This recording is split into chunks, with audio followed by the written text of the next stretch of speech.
बिस्मिल्लाहिर्रहमानिर्रहीम। प्यारे बच्चों, आप तमाम का उर्दू अदब एजुकेशनल वीडियो में इस्तकबाल किया जाता है। अभी तक हमने जमात शशुम के चौथा सबक वेदक तहज़ीब के बारे में पढ़ा है।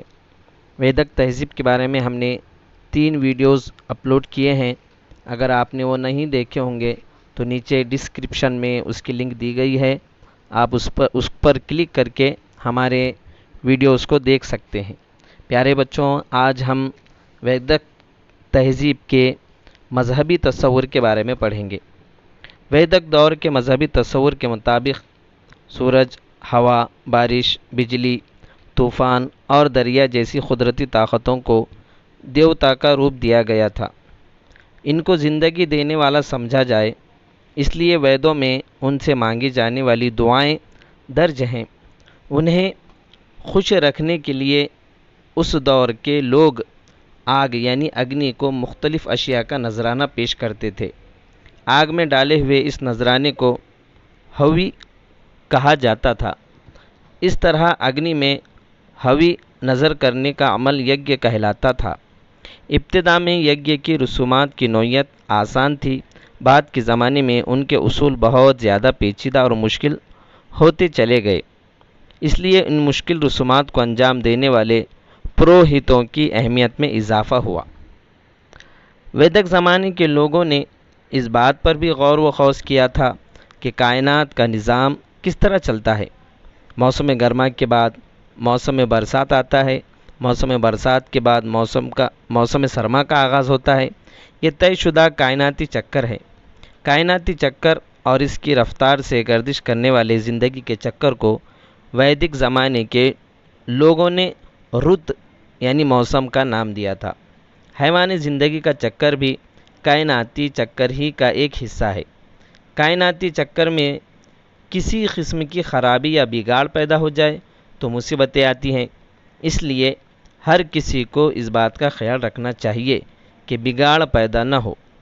कायनात के उसूल को ना तोड़ना ही मजहबी उसूलों की पासदारी समझा जाता था।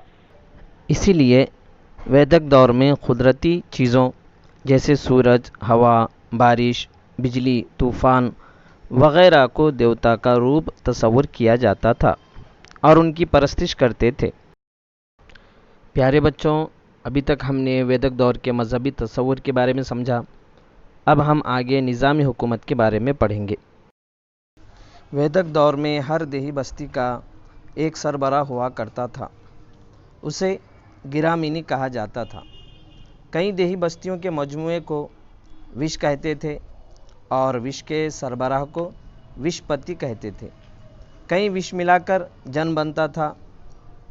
आगे चलकर जब जन किसी इलाके में जम हो जाता तब उस इलाके को जनपद कहा जाता। जनपद यानी रियासत या सूबा। जन के सरबराह को नर्ब या राजा कहा जाता। अवाम की हिफाजत करना, महसूल जमा करना और उम्दा तरीक़े से हुकूमत के उमूर अंजाम देना राजा के फ़राइज़ में शामिल थे। हुकूमत के उमूर को बेहतर तरीक़े से अंजाम देने के लिए राजा की मदद के लिए 2 अहम अफसरान हुआ करते थे, जिसमें पुरोहित यानी पुजारी और सेनापति यानी सिपह सालार हुआ करते थे।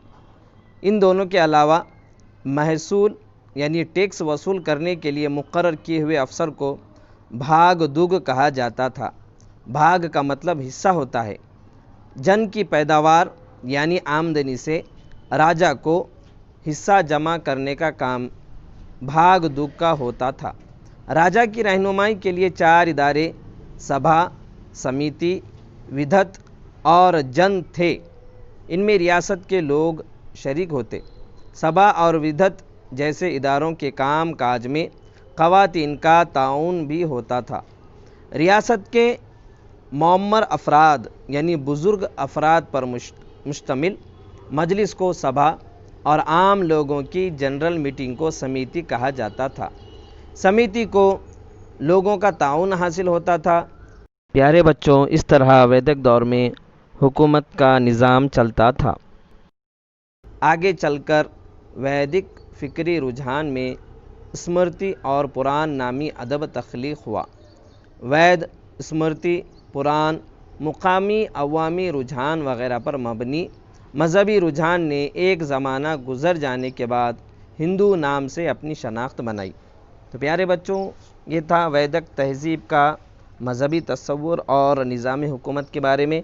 उम्मीद कि आपको ये वीडियो पसंद आएगा। इंशाअल्लाह अगले वीडियो में हम इस पर वैदिक तहज़ीब पर मबनी मशक़ी सवालात के जवाबात इंशाअल्लाह हल कराएंगे।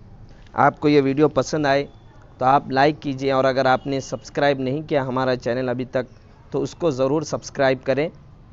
शुक्रिया, जज़ाकुमुल्लाह।